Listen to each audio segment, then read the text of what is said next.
bienvenida a esta iglesia de Nuestra Señora de Desamparado.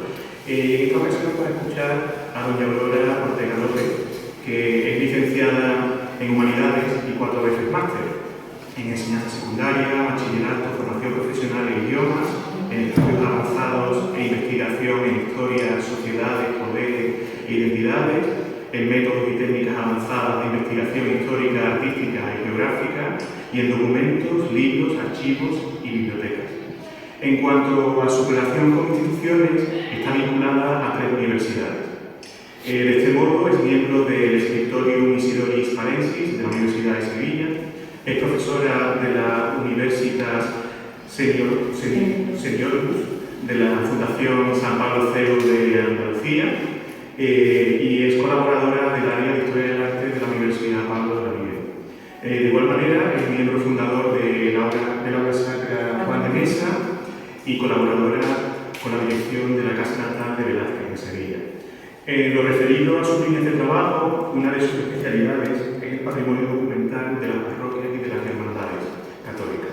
De este modo, desde 2013 es archivera de la parroquia de la Magdalena de Sevilla y desde 2021 es asesora histórico-artística de la iglesia de San Martín.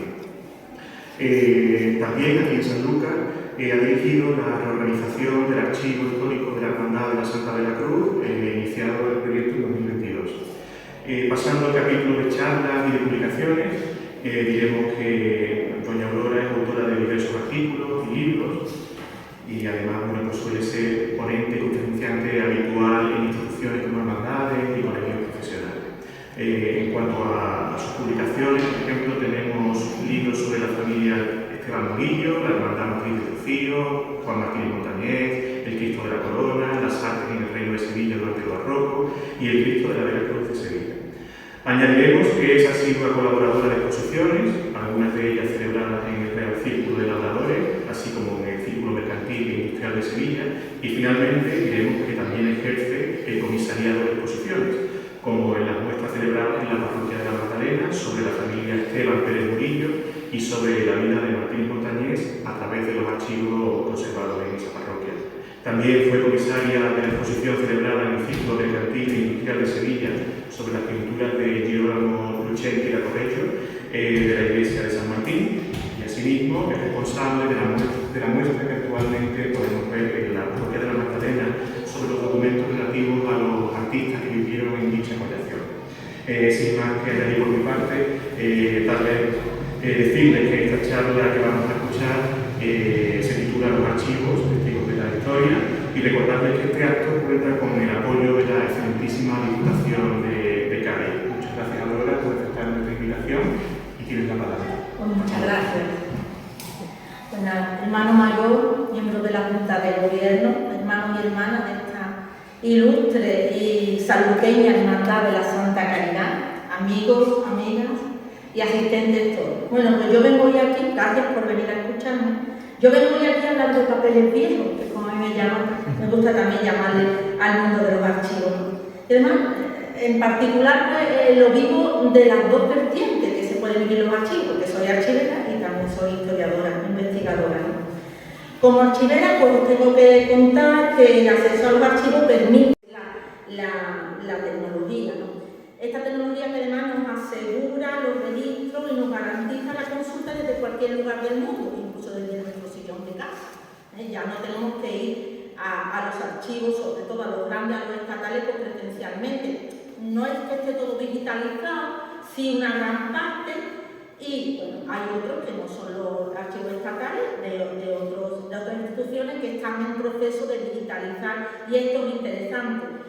Queda mucho por andar y todo esto es cuestión de que no se haga con la cuestión climatística, la cuestión económica. No hay posibilidad de llegar más allá. No he traído mucha teoría para no aburrir. Prefiero los casos prácticos, pero no podemos saltarnos cómo se tiene que describir un archivo, ¿no?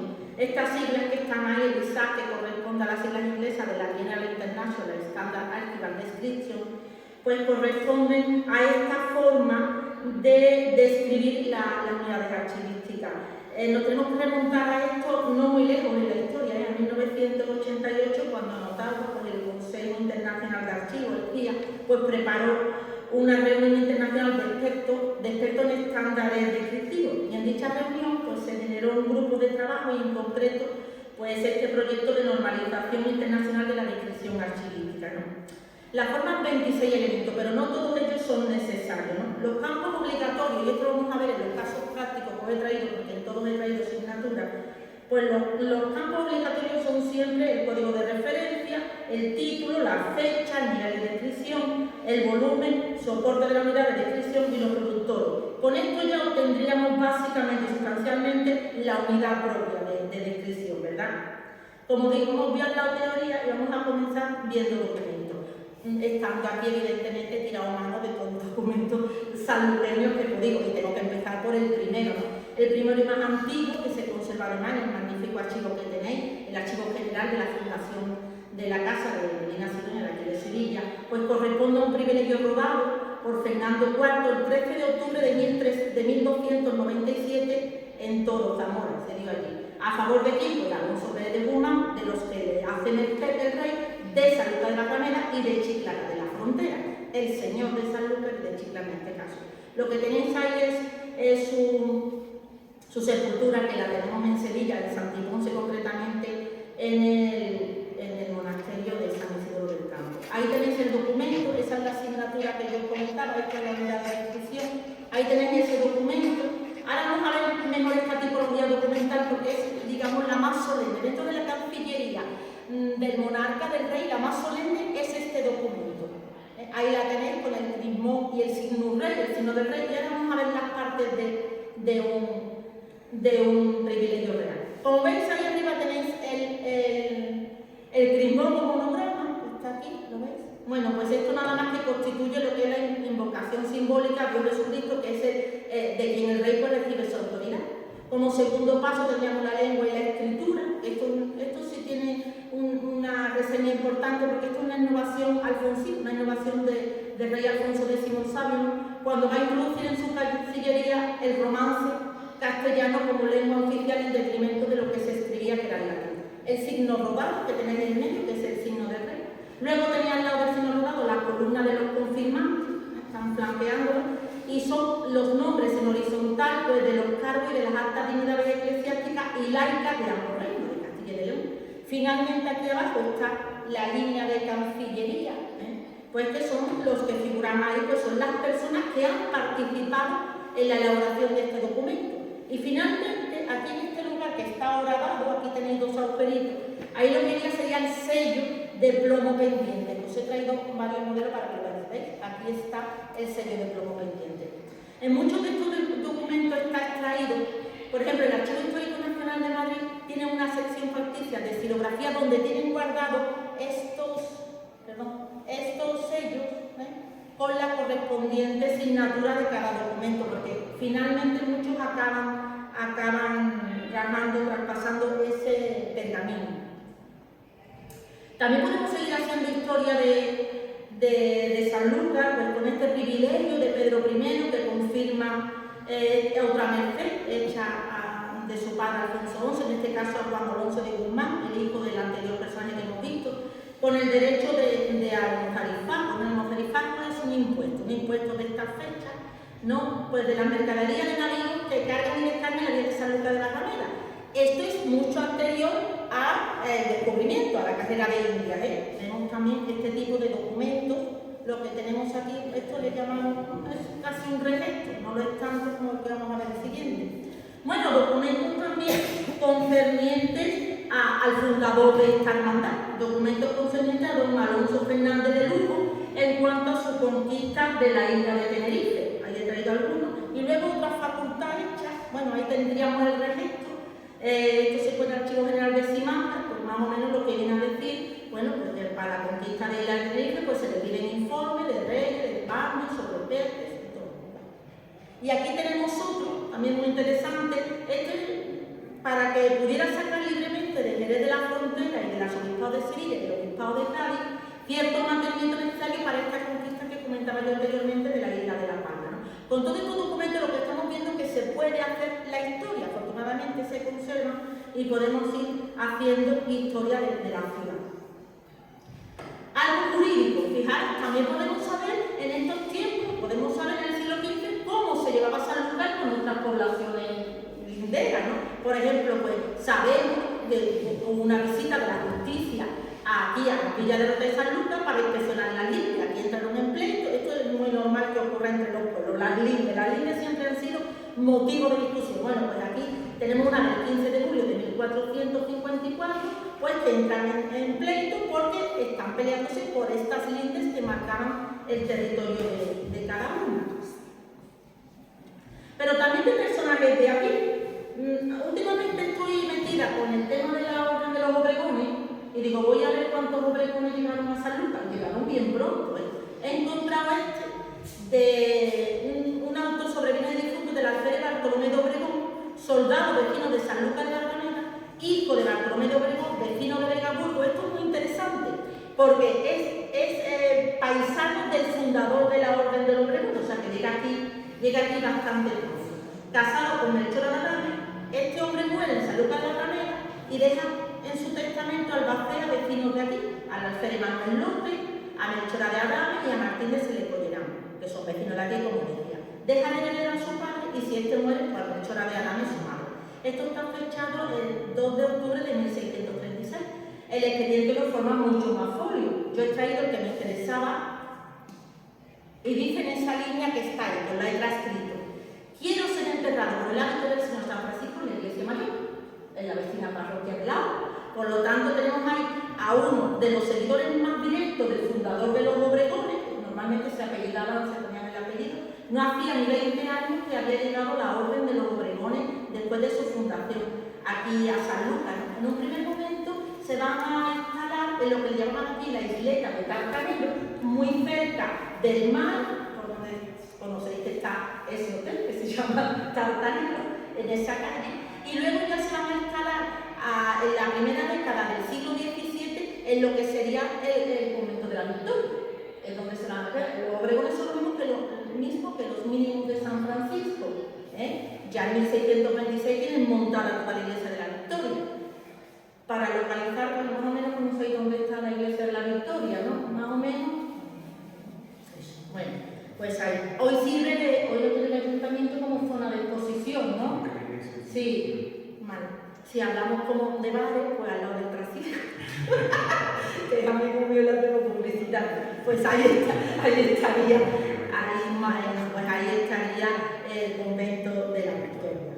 Bueno, pues él fue enterrado aquí en la parroquia de la Hora. O sea, también podemos conocer de primera mano la historia no solamente de grandes señores, sino también de personas de a pie como este fraile de los Obregones. Aquí tenemos a su fundador, que como decía, pues la funda y enseguida se viene la orden aquí.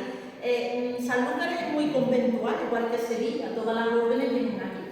Realmente Sevilla y San Lucas de la Granada y el puerto de Santa María eran hoy en día como los Messi, la Champions o cualquier cosa, no, eran lo más, ¿no? Eran las ciudades más importantes de esa carrera india, eran las puertas de América. La dimensión americanista de Sevilla, de San Lucas, del puerto fue tremenda, ¿no? Lo que se llevó ahí. Bueno, algo mucho más contemporáneo. Una felicitación, por ejemplo, sabemos cómo se formó aquí en el siglo XIX, que fue bastante convulso, una felicitación a la Junta por su llegada a Sevilla por medio de una comisión formada por unos saluteños, Rafael Colón, el marqués de la Casa Alto y José Bernal, que eran los vocales de la Junta de Gobierno de San Lucas de la Granada en 1808. También tenemos aquí detalles contemporáneos, ¿no? Bien, ahora vamos a empezar a hablar de archivos. Vamos a empezar a hablar de archivos y cuando nos disponemos los historiadores a investigar, a intentar, ¿no?, sacar, extraer de los documentos, pues algunos datos históricos, pues que no se hayan dado todavía, hacer investigación más profunda. Bueno, pues podemos hacerlo de dos formas, como he comentado antes, digitalmente desde casa o bien presencialmente. Bueno, me he traído ahí el obispado de Asidonia, que tiene un archivo. Este es el fondo, una fotito del fondo. A los fondos no se pueden acceder, evidentemente, el archivero o el auxiliar es el que trae el legado, ¿no? Bueno, también el obispado de Asidonia Jerez está ahora en temas de digitalización, ¿no? Esperemos que se lleve a cabo pronto, pues para comodidad sobre todo, ¿no? Luego está el otro tema, luego está presencia, ¿no? Y aquí sí que nos podemos encontrar con algún, aunque el archivo es, ya digamos que la ley está abierto, pero bueno, hay archivos que son privados y hay archivos que tienen unas especialidades, requisitos también.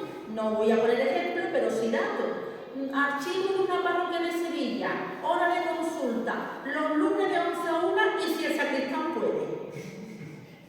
Claro, uno ya se puede, si el sacristán puede, me voy a dar paseo a un bar, no me voy a dar...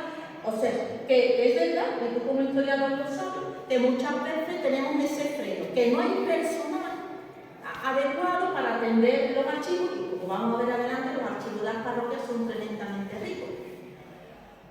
Otro problema puede ser, como le llamo yo, las querencias. Hay archivos que tienen unas querencias a sus archivos. Sobre todo yo me topo con las órdenes, Mi freno mucho son las órdenes, ¿no? Hay órdenes que no te permiten, hay que esperar que el hermano archivero que venga a Granada, venga por aquí. O sea que también nos encontramos con esos temas, ¿no?, de freno, ¿no? Y hay otros pues que regularmente pues se abren y ya está, ¿no? Yo lo vivo en carne propia, porque yo soy voluntaria en mi archivo, el trabajo que yo realizo en mi archivo es de voluntariado, entonces yo tengo que ir mis días libres, o sea que mi archivo está acomodado a mi agenda, pero es la única forma de que yo pueda atender a los investigadores y abrir el archivo, que es lo más importante, porque un archivo, si no viene nadie a consultar, no tiene ninguna razón de ser, guardar papel y ya está, y eso no es práctico. Bueno, hay esta parte de mi archivo. Voy a hablar, eso es la Real Parroquia de Santa María Magdalena. Mi archivo está en todo lo alto, pero por la parte de aquí detrás. Los archivos ocurre también eso, específicamente lugares de archivo, bueno, pues se hizo Simancas y ya está. Lo demás son acomodos, ¿no? Los archivos yo me los encuentro muchas veces, como el mío, en el Palomar, o bien en los sótanos. Suele ocurrir, ¿verdad? Bueno, pues los archivos de los parroquiales son una fuente de información riquísima, primaria, interesantísima. Muchas veces pensamos en los archivos parroquiales y nos trasladamos a libros de bautismo, de matrimonio y de entierro. No, esto va más para allá. Esto va más para allá. Sí que es verdad que esta serie es muy interesante, sobre todo para doctores y historiadores en arte, como Antonio, que tiene que formar o formalizar algún dato de algún autor, pues es conveniente añadir un poco de biografía a su trabajo, ¿no? Pues, dónde se casó, o quién fue su padre bautista, o cómo murió. Pero realmente, bueno, ahí traigo un ejemplo del fondo que yo custodio. Bueno, pues ahí tenéis la partida de bautismo de Bartolomé Murillo. Este es la hoja y este es el extracto. Aquí está Bartolomé, y algo está contando que un lunes, primer día de enero de 1618, se bautizó. Eso no significa que naciera, Tuvo que nacer entre el 29 y el 31 de diciembre de 1617, porque se bautizó el 1 de enero de 1618. No lo sabemos con certeza, pero tuvo que ser en esa fecha, no pudo ser antes, porque si hubiera sido antes, el párroco tiene que poner aquí por qué la tardanza de bautizo. En estos tiempos que nos manejamos hay que tener un concepto tenemos que verlo con un concepto de religiosidad profunda. Entonces no se podía tener a una criatura más de 3 días sin bautizar, porque es que estaba recayendo el pecado original constantemente. Entonces sí que yo me he encontrado otras criaturas bautizadas, por ejemplo la última hija de Murillo, Beatriz María, dice, se bautizó con 15 días de edad, se le dio retraso a la enfermedad de la madre, y te lo especifico, porque 15 días ya era muchísimo para que una criatura tardara tanto. Por lo tanto, tenemos ahí la fecha de bautizo, que es la que nos vale como fecha de nacimiento, ya no tenemos otra, no existía el registro civil como ahora, el registro civil es muy nuevo, el registro civil es de casi la mitad del siglo XIX. Anteriormente tenemos que tirar de archivos parroquiales o incluso a veces de padrones parroquiales también para localizar a los personajes. Otro bautismo de un paisano vuestro, que lo hemos hecho sevillanos nosotros, Francisco Pacheco, el suegro de Blasquez. Se bautizó aquí, ahí tenéis a sus padrinos, a sus padres. Como boda, como matrimonio, me he traído otro que custodio yo. El segundo matrimonio de Juan Martínez Montañez con Catalina de Salcedo y Sandoval. Este hombre duró 8 meses vivo. Hombre, normal en la época tenía 6 criaturas pequeñas, no tardó ni 8 meses, no le guardo luto a la mujer. Pero bueno, luego con Catalina tuvo 7 más. Sí, tuvo 13 hijos. Murillo también eran 14 hermanos, Murillo también tuvo 10 hijos. O sea, la criatura aquí, bueno, pues ahí tenéis su segundo matrimonio y aquí está contando todo lo que acontece ese día, ¿no? Un entierro, pues lo he traído al mismo Pacheco, porque también lo custodio allí, porque tengo el desaparecido fondo de la iglesia de San Miguel, y bueno, ahí tenéis el 27 de noviembre, aquí está la transcripción abajo. El 27 de noviembre se enterró en esta iglesia del señor San Miguel, Francisco Pacheco, marido de María del Páramo, solicitó un tío, Juan Rodríguez. Juan Rodríguez era el hermano de Velázquez, que era notario mayor del reino, juez de la iglesia, vivía en la calle del Puerto, si vais por Sevilla hoy en la calle Trajano. Es la que da el Corte Inglés. Siempre decimos, la calle que da el Corte Inglés, de la Alameda al Corte Inglés. Pues esa es la calle Trajano, anteriormente del Puerto. Dijo la misa de cuerpo presente el 28 del dicho, o sea, el día siguiente. Estas calles no es que tuvieran nombres feos, ahora entendamos que son feos, ¿no? Es que en estas fechas eran muy prácticos. Le ponían nombre a las calles pues de lo más común que tenían, no se paraban mucho a pensar en otras cosas. Bueno, yo decía que los documentos de los libros sacramentales son interesantísimos, pero no cabe duda que por lo menos para mí como investigadores, seguro que para Antonio también los libros de fábrica son lo más, los libros de fábrica dan muchísima información. Fábrica tenemos que entenderlo como el lugar, o sea, el despacho del mayordomo, es decir, la fábrica es donde se lleva la tesorería de la parroquia, donde se llevan las cuentas. El mayordomo es un cargo remunerado, y entonces el mayordomo maneja un montón de libros como este, donde va apuntando el dinero que le entra y el dinero que tiene que sacar, ¿no? Entonces, por ejemplo, esto es dos folios de uno de esos libros, os he traído también porque conocéis al personaje, ¿no? Pues uno aquí está sacado este apunte que es Gaspar Esteban Barbero. Gaspar Esteban, el padre de Murillo. Barbero porque era su oficio, era barbero, cirujano y sangrador. Lo mismo te cortaba el pelo que te hacía una sangre que sacaba una oreja. Esto era muy apañado en estos tiempos. Bueno, pues además de su oficio de barbero, cirujano y sangrador, pues tenía unas transacciones que hemos visto. Profesor Palomero, subpalomero del Páramo, yo por allí, que también se dedicaba al subbarriendo, o sea, era como un agente inmobiliario. Hombre, con 14 criaturas tenía que tener doble empleo. Y entonces, bueno, pues pagan 7.500 maravillas la parroquia. Esto también es muy interesante, porque de aquí también, para historiadores del arte, se pueden sacar. Mirad, esto es de otro libro, este pertenece a la fábrica de San Miguel, y dice, una obra para el altar de Nuestra Señora de los Dolores. Bueno, pues ahí vemos, en este apartado de aquí, que las hechuras son encomendadas a Juan Ramos y a su hijo Cristóbal Ramos. Cristóbal Ramos, gran barrista, modelaba en barro cocido. Tenemos ejemplos interesantes en Sevilla, la Virgen del Museo, y otras más, pues mira, unas imágenes más modeladas por Cristóbal Ramos. Bueno, pues es una información buenísima para quien tiene que hacer el catálogo o tiene que hacer un articulito de Cristóbal Ramos, pues ahí lo tiene. Se lo he dado a un chico que está haciendo la tesis. Se lo he dado a un alumno mío, a Rafael Gallardo Montesino, para que lo ponga en su tesis doctoral, evidentemente. Bueno, y ahí están las cuentas. Fijaros cómo acababan los mayordomos. Vosotros diréis, bueno, ¿qué letra? Bueno, es que para esto hay que estudiar paleografía. Igual que la medicina y pues, todas las técnicas pues tienen, ¿no? Bueno, a lo mejor ahí no se entiende muy bien, la letra la veréis un poco rara, pero uno se sienta, como digo yo a los alumnos nuevos, le digo, y perdón por la expresión, puro de archivo. Tú te sientes y tú acabas leyendo. Todo lo que se te ponga por delante. Bueno, pues ahí tenéis las cuentas del mayordomo de la fábrica. Otra serie interesantísima, por lo menos yo la trabajo mucho, son las fundaciones de las capellanías. Esto a lo mejor puede sonar un poco raro. En la Magdalena tengo una serie interesante de fundaciones de capellanías, para lo que no vamos a hacer de forma coloquial el concepto capellanía. Vamos a hacer el concepto capellanía. Vamos. Nos tenemos que poner en la mentalidad de estas personas del siglo XV, XVI, XVII. Religiosidad profunda. Nuestro único objetivo, salvar nuestra alma. No tenemos otro objetivo en el mundo. Estos objetivos de estas edades contemporáneas modernas, de tener un objetivo más allá, me voy a jubilar, no me voy a ir. No, esto no pasaba por la mente de estas personas. Era salvar su alma. De momento solamente se que es dándole una misa después que uno muere. ¿Se fiaban aquellos hombres y aquellas mujeres de que sus familiares cuando él muriera iban a la misa? No se fiaban ni uno, ni uno. ¿Qué es lo que hacía? Caso de Catalina Pérez. Yo tengo unas casas y tengo otras cosas para dejar a mi heredero. Bueno, pues yo la casa se la voy a dejar a mi parroquia, también se le puede dejar a su hermandad. Se la deja a mi parroquia. Y cuando yo me muera, se ve en el testamento, y cuando yo me muera, mi parroquia va a arrendar esa casa. Y con lo que saque del arriendo, va a pagar mis misas. Por lo tanto, yo ya tengo mi alma salva. Me voy tranquilo.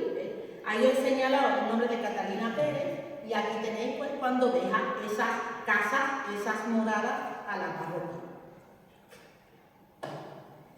Yo no tengo casa, pero tengo un documento que deja dinero. Este que os traía al principio, ¿no? Es el documento más solemne que yo custodio. Eso es un juro alquilar de Fernán López de Gibraleón. Un señor que en un momento dado le deja a Felipe II para la batalla de San Quintín unos dineros. Unos dineros porque dice el rey, que además lo dice muy bien en este documento. En la pelea que he tenido con los turcos me he quedado sin dinero, hablando coloquialmente. Entonces él le pide, porque en estos momentos hay señores que incluso tienen más dinero que los propios reyes. Entonces él va pidiendo para reinar sus arcas reales y mantener el reino, a estos señores le va pidiendo dinero. Estos señores se los van dejando, pero se los dejan con interés y a perpetuidad. Es tanta la cantidad que esa perpetuidad, también tenemos que ver las edades, no se lo haga tanto. Cuando muere, entonces bueno, en este momento es Fernán López de Gibraleón el que cuando pasa el año va a la institución que tenga que ir, a la Casa de la Moneda o donde hayan quedado, va con su documento que es como una garantía de pago, allí tienen apuntado que a este señor hay que darle todos los años 4.000 maravedíes y 4.000 maravedíes que recoge. Cuando él muere, es su hijo. Cuando muere el hijo, es la hija, hasta que diga esta señora que es vecina de la Condación de la Magdalena. Y cuando va a hacer testamento y no tiene casa para dejar, dice, bueno, no tengo casa, pero yo voy a dejar de heredera a mi parroquia para que sea la que vaya con este documento, cobre el dinero y me pague las misas. Evidentemente así lo hizo, por eso yo lo custodio. Por eso yo tengo un documento real, porque es parte de una fundación de una capellanía. Tiene el sello del rey, porque sí, es un documento real, porque es el rey el que está autorizando y es el que lo emite desde su cancillería. Y se apuntan luego los libros de misas como este, todas las misas de la... Este es un libro más anómalo, más atípico, hay otros más claritos y van apuntando las misas. Las misas están aseguradas porque la parroquia la da y la hermandad, eso es la fiel. Por lo tanto, las fundaciones de capellanía son muy interesantes también para hacer historia como estamos hablando, una serie muy interesante. Otra serie muy interesante que tengo yo son las de las escrituras y los pleitos. Porque claro, cuando la parroquia arrienda esa casa, hace un contrato, evidentemente. La seguridad jurídica tenéis que entender que en esta fecha existía. La persona que iba a arrendar estaba jurídicamente asegurada. Sabía que no podía incumplir y que tampoco le podían incumplir a ella, por lo tanto podían ir a la Real Audiencia y quejarse si no hubiera cumplimiento, ¿no? La primera escritura que yo tengo en el archivo es esta que veis aquí, esta primera, que como es de 1432, del 21 de abril concretamente, es de pergamino. Todavía no está en orden lo que veis después, que es el papel de trapo, es pergamino. Por lo tanto, está oscura y está rígida. Bueno, esto, el resumen dice lo siguiente: yo todas mis escrituras, que son casi 1000, las tengo leídas y registradas, tengo el resumen hecho. Yo no leo todo, evidentemente, leo por aquí, que es donde le pone quién arrienda y por cuánto arrienda. Lo llamo, lo que leo es la exposición, donde está la exposición. Lo demás no, porque lo demás son fórmulas, ¿no? Bueno, pues Ruiz González y su mujer Inés Sánchez arriendan unas casas a la parroquia de la Magdalena por 500 maravedíes y 2 gallinas vivas, y por 2 vidas. Esto no es como ahora, que es por año, esto era por vida, o sea, la vida de quien la arrienda y la segunda vida, si son 2 vidas, por la de los herederos. Y las gallinas es un elemento que entra siempre en el pago, pueden ser vivas o pueden estar muertas. Cuando están muertas son más baratas, evidentemente. Cuando la gallina 500 maravedíes con gallinas vivas, pues es una cantidad en 1432 considerable, ¿no? Está oscura porque está por la paz pilis, es decir, el pergamino ¿de dónde viene? Pues viene de los animalitos del cabritillo, un joven recién nacido, porque mientras más pequeñito, más neonato, menos pelos tiene, porque hay que rasparle el pelo. Este todavía tiene algunos pulloncillos porque este animal tuvo que ser grande, entonces yo le veo los pulloncillos todavía desraspados. Está por la parte oscura porque lo mismo que se escribía por aquí, se escribía por dentro, por la punta, por dentro. Es decir, si pasamos las hojas de esa escritura, una está oscura, otra está blanca, una está oscura, otra está blanca, porque escribían por los dos sitios para aprovechar.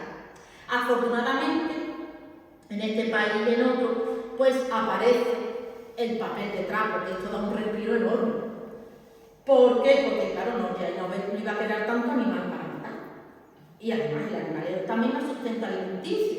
Bueno, entonces claro, se deja el pergamino para documentos muy solemnes y entonces pues se va a usar ya lo que es el papel de trapo, que os enseño y luego explicaré cómo esto del papel de trapo, que os puede sonar raro. Bueno, luego tengo otra serie muy importante que son los pleitos. Yo, la parroquia de la Magdalena, abriendo a Antonio Barra unas casas y ahora Antonio Barra no me paga. Pues como no me paga, lo llevo a pleito.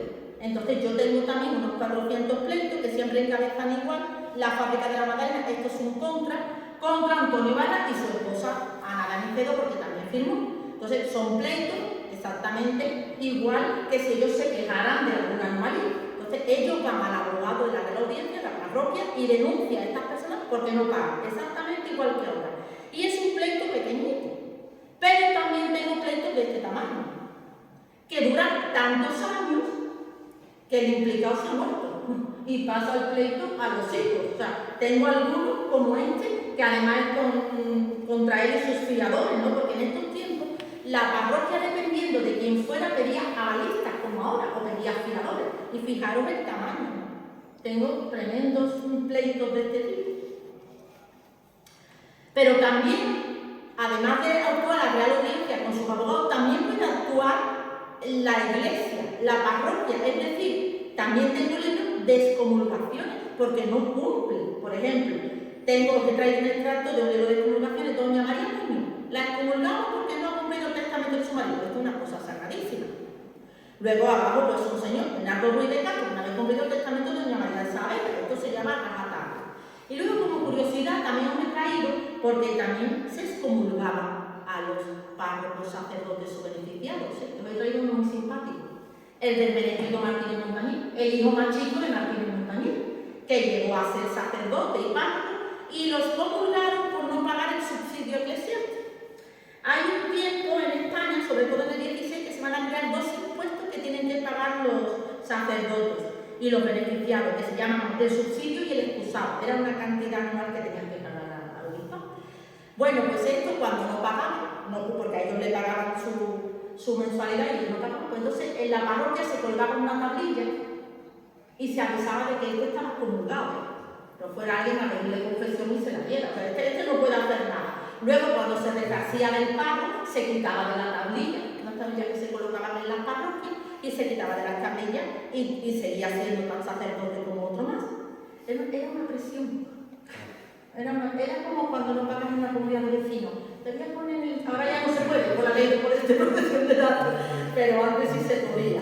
Bueno, ya vamos con el tema que os puede llamar la atención, el tema de la fabricación de papel. Mirad, en este país se inventó de todo, incluso el papel hecho con almidón de arroz. Pero lo que pasó es que la acabaron comido por los bichos a los pocos días. Esto es muy atractivo, ya es el papel de trapo, hay que tener cuidado. Bien, pues esto se funcionaba de la siguiente forma. Esto sobre todo llevaba el gremio de papeleros, muy vinculado a impresores, que tenían su premio. Siempre eran mujeres, las escogedoras. A ellas se les volcaba, como veis ahí, una gran cantidad de trapos viejos. Entonces ellas ya estaban habituadas y entonces seleccionaban los más finos, los menos coloridos. Ellas sabían los que podían ser útiles para lo que viene siguiendo. Después de haberlos seleccionado, se llevaban al pudridero, a estas vainitas, al pudridero, donde se mezclaban con agua y la acción de diversas bacterias aflojaba el material fibroso, lo iba convirtiendo en pasta, ¿no? Y mataba las materias grasas presentes que venían en el propio tejido. Bien. Gracias luego al agua clara, pues se iban aclarando estos tejidos y luego se machacaban con estos marcos.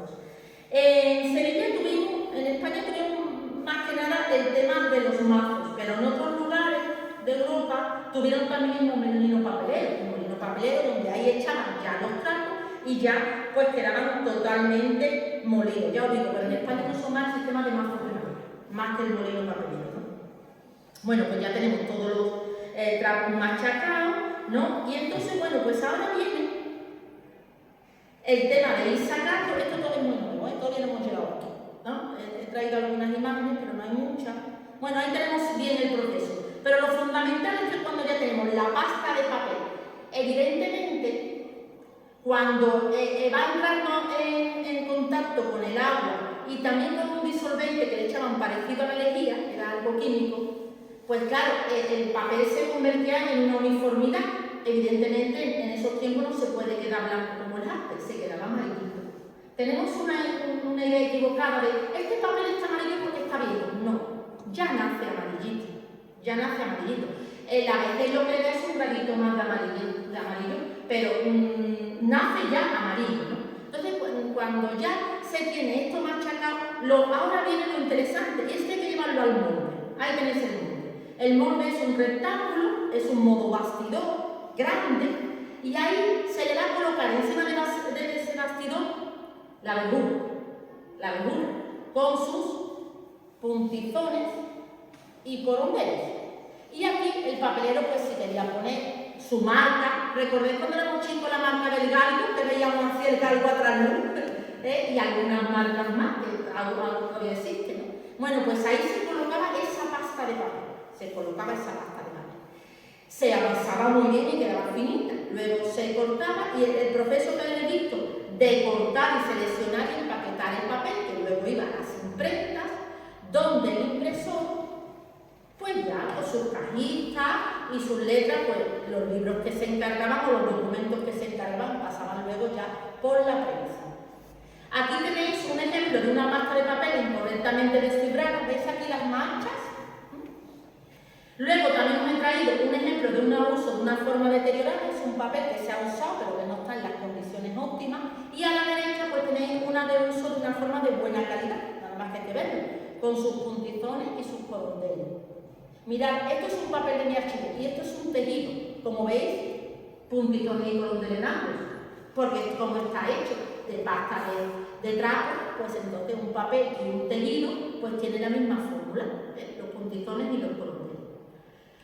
La fabricación de papel en el 19 ya veréis que no varió mucho, se seguía usando este tipo de bañeras hidráulicas, ahora ya con más tecnología, aunque era mucho más rudimentario, ¿verdad?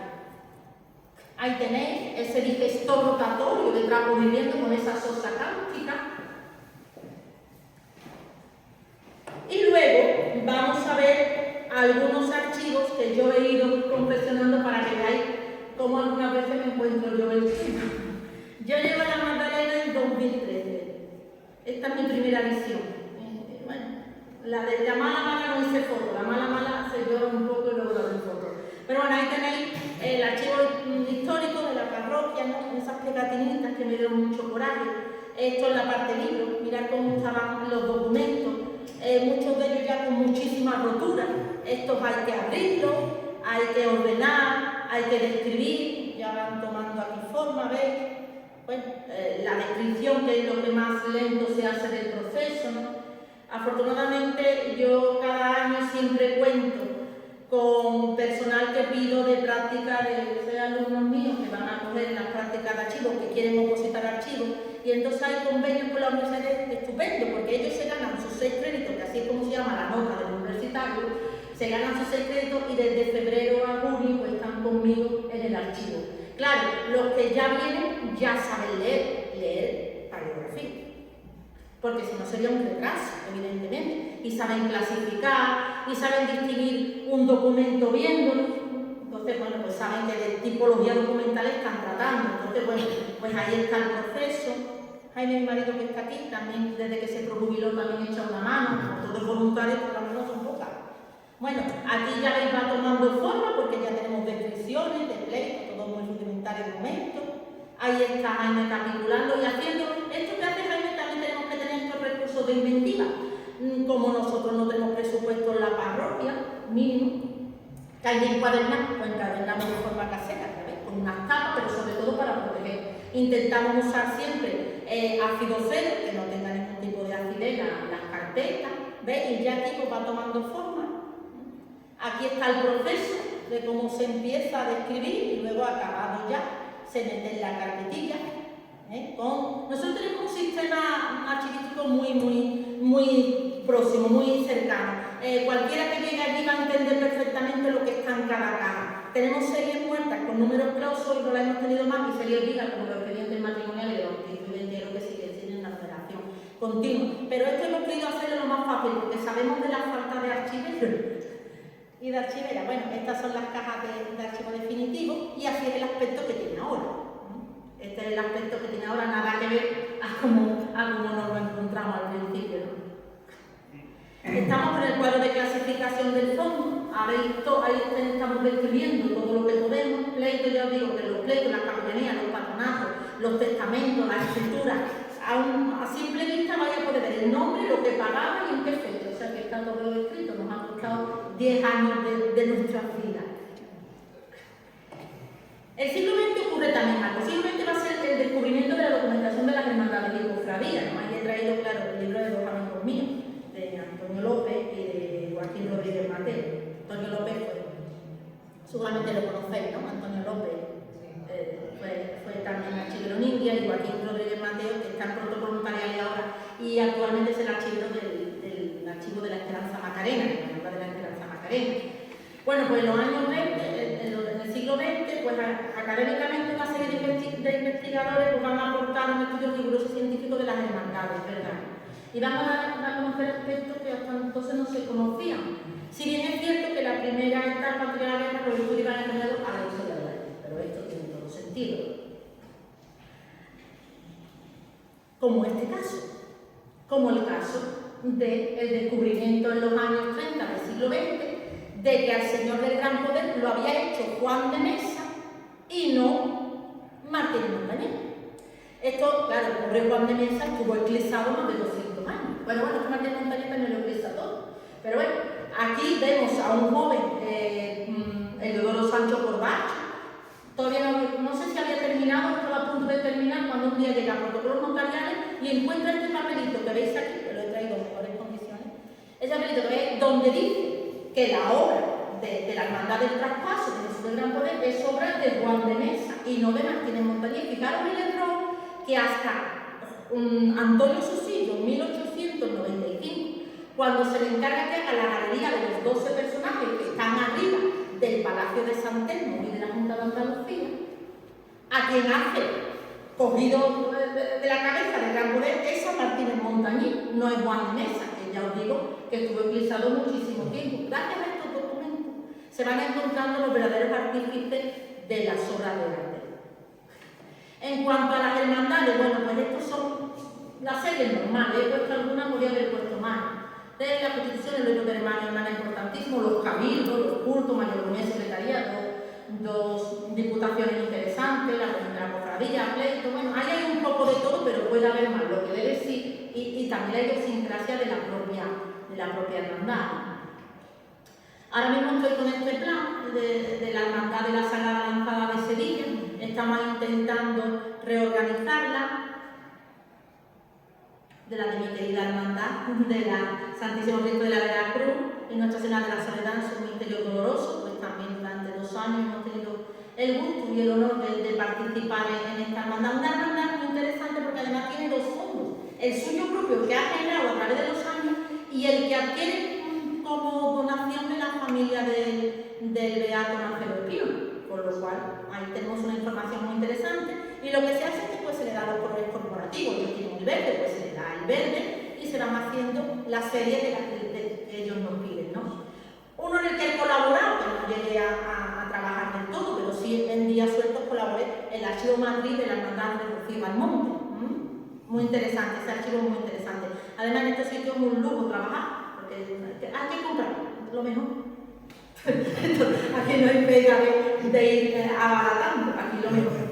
Bueno, mi amigo Joaquín me ha dejado que os traiga una visión de su archivo de la Magdalena. Aquí tampoco hay pegas, fijaros el modelo de archivo, o sea, impresionante, como si fuera el Histórico Nacional de Madrid. Ese modelo de archivo es magnífico porque no ocupan sitio, y como veis, ese es el archivo de la Macarena de Sevilla.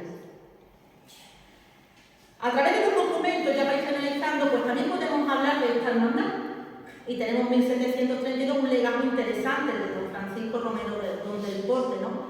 Porque por él pues, se edificaría esta iglesia nueva y el alojamiento contiguo. Su hermana, en 1744, a su muerte también es un importante legado a la cofradía.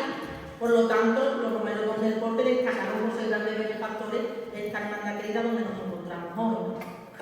Os he traído pues un sermón que predicó el doctor don Francisco Romero del Porte en esta ciudad y a la hermandad de la Santa Caridad en su capilla aquí. Este sermón, que le he dicho al hermano mayor que se lo voy a traer para que lo regale a los hermanos y a las hermanas, pues se encuentra en el fondo antiguo de la Universidad de Granada. Y os he traído un extracto que me parece que marca totalmente la idiosincrasia, el saber estar, el apoyo espiritual, todo lo que queramos ensalzar esta hermandad está en esta frase. Por lo menos a mí me dice muchísimo, ¿no? Y trajeron a un pobre al hospital donde está con algún aliento para su grave enfermedad, donde se le asiste como a otros que hay en él. Todos han de confesar que era extrema su necesidad, y quien llegó a socorrerle sino los hermanos de este santo hospital. Y esto mismo han ejecutado y ejecutarán con otros. Miren ahora si cumplen con la mayor perfección con los perfectos de Dios, pues favorecen al prójimo y sus extremas necesidades, y así hacen con este santo ejercicio y fe. Aquí te cuenta, es un extracto perfecto de a lo que se dedica esta hermandad.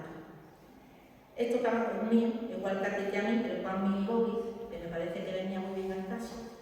Bueno, y muchísimas gracias por vuestra atención. Espero que os hayáis enterado algo de papeles viejos.